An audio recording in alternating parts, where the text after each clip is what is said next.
Okay, here we go.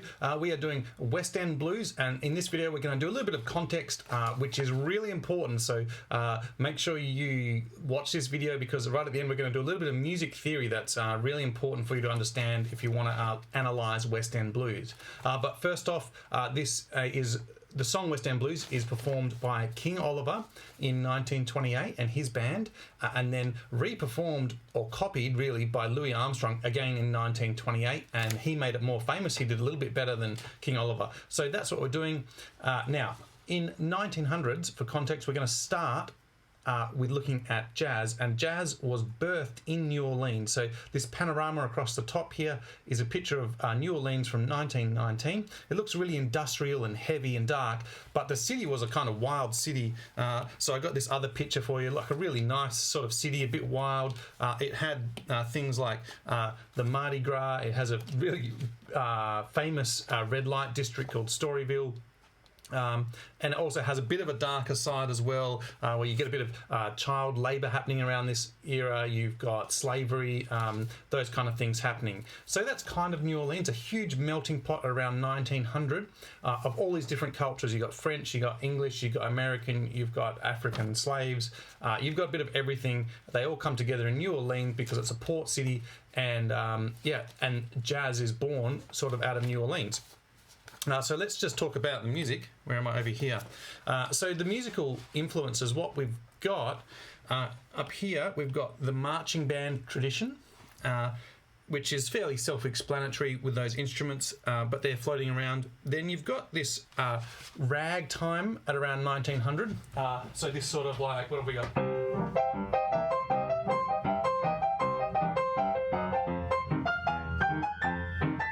You got that kind of thing happening on the ragtime kind of side of it, and then over here you've got a blues kind of sound. So this is this real down sort of blues.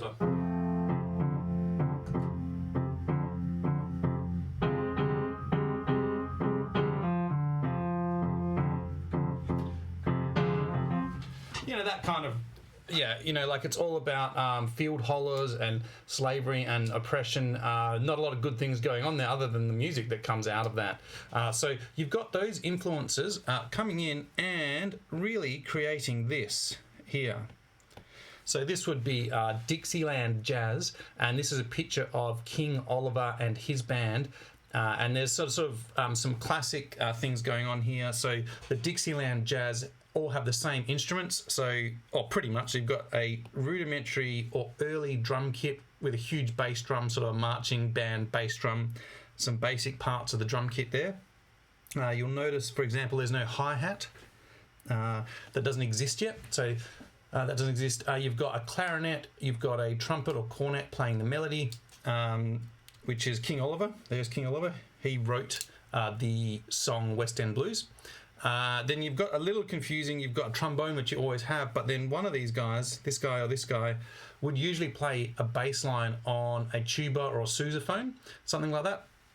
Did I say clarinet already? I don't know. You've got a clarinet, that's part of Dixieland traditional jazz, and you've got a banjo over here playing like chunk, chunk, chunk, chunk, chunk, chunk, chunk. Oh, I got a piano.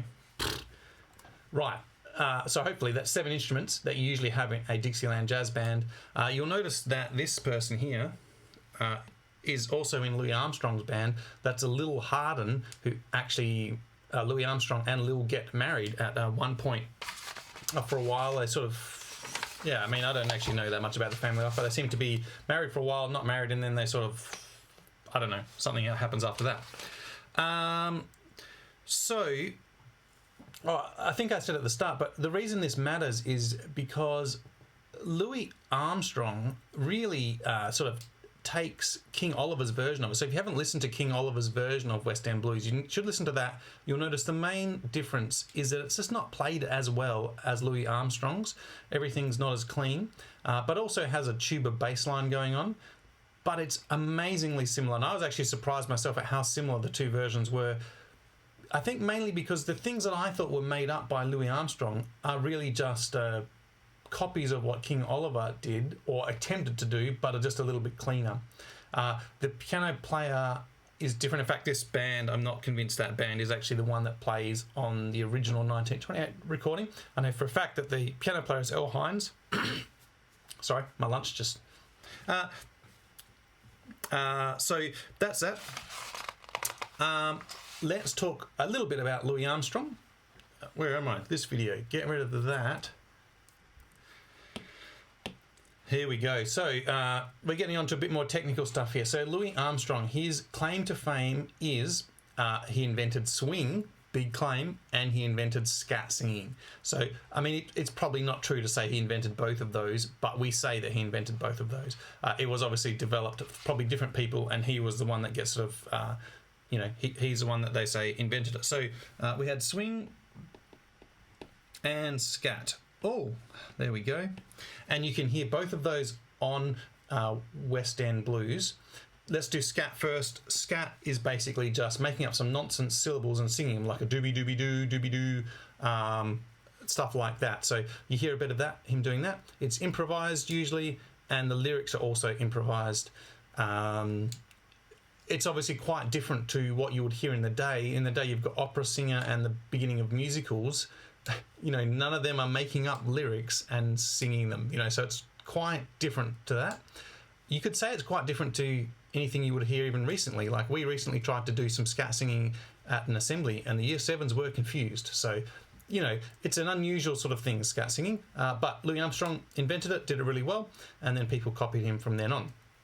Swing, we're going to talk about swing now. It gets a bit technical, but Louis Armstrong himself said, if you don't know what swing is, if you don't feel it, then you don't know what it is. You kind of got to feel it, you kind of got to know it. So, I mean, that's not helpful. I'm going to try and give a technical, I guess, way of understanding it. It could be too much for you, but I'll go through it and we'll see how we go. So, here we go. So, swing, well, I'll play it first. Swing, this is straight. And then swing would be... Yeah, I did that with a little bit of accent in there, so that's a little bit confusing, isn't it? Here we go. Whatever. So if we start with eighth notes like this, that would be straight eighth notes. And then if we swing them, what we're essentially doing is taking a triplet and resting the middle note. So that's kind of what's happening. So we're da da da da da da da da da da da da da da da.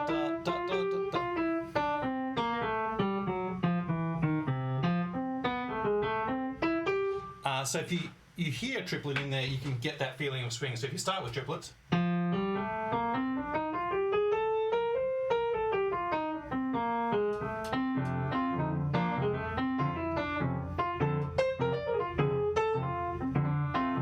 so that's kind of what swing is. Now, in the when Louis Armstrong invents this, nobody knows how to write this. So when we look at the musical scores, we've got to remember that none of this music was written down either well or at all for them. So you get a lot of things here. Sometimes some people are writing it down like this. That's the swing rhythm they're hearing. Some people are writing it down as a 16th. So like this. So you'll see a lot of music that is swung written like that. And then the convention nowadays, though, is just to write swing. So what we would do is we would write eighth notes like this, and then right at the start, where we put the metronome marking, we'd go 120 swing. And this means we're going to play those eighth notes as swing. So I think that's probably the convention that we use now, but because this piece is old and you'll see some scores from different eras, you'll see a variation of that, of all of those things. And you might, if you're really astute, you might think, well, how do I not swing something if I put swing at the start? And that would be, you would put your eighth notes, and then above that, like that, you would put straight for however long you want the straight part to be. Can I give you an example of that? Let's see what happens.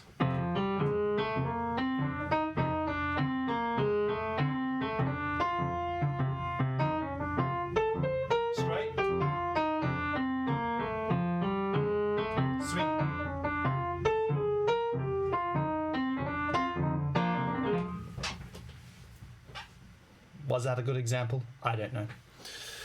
Okay, I think that's enough about swing for now. Let's get rid of that. It's important to know that he invents it, of course. And then how do I move on? That button. Okay, last thing, I'm going to finish up with just talking briefly about what Louis Armstrong isn't. And what he isn't a big band swing artist. So Duke Ellington, Count Basie, Glenn Miller, Benny Goodman, these guys are big band swing. They come after Louis Armstrong, really. They invent big band swing, which has got like 4 trumpets, 4 saxophones, 4 trombones. There's a rhythm section, there's an upright bass. They're playing the classic swing sort of dum, dum, dum, dum, dum, dum, dum, dum, this kind of thing. People are dancing along to it. And Louis Armstrong is before that. He's not really a big band swing artist. It can be confusing. He obviously is alive through the big band swing era, and he does play with some big bands and stuff like this, but we generally don't consider him a big band swing artist. Okay, I hope that's helpful for you, giving you some context, and I'll see you soon.